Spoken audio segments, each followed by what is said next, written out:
Këshilli Rregullores dhe Mandateve është mbledhur për të shqyrtuar kërkesën e SPAK për heqjen e imunitetit të zëvendës kryeministres Belinda Balluku.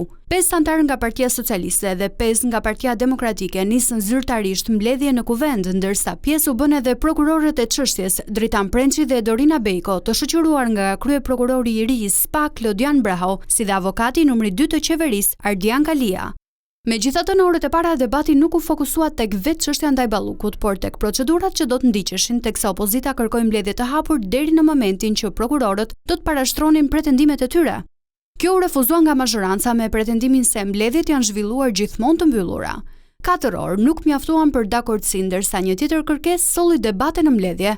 USB-ja dorëzuar nga SPAK-u janë provat e çështjes Balluku, e cila ndodhet në zyrtaret e kuvendit, nuk i është dorëzuar PD-s dhe kjo shkaktoi sërish përplasje, por në fund u vendos që ajo të merrej nga anëtarët e këshillit. Ndërsa avokati i Ballukut kërkoi 3 javë kohë për të njohur me provat, të cilat janë një material voluminoz me 10.000 faqe, por prokuroria dha një afat maksimal prej 5 ditësh. Palët rënë dakord për shtyrje të mbledhjes së Këshillit të Mandateve dhe Imunitetit, por nuk dihet ende se kur do të mbahet mbledhja e radhës.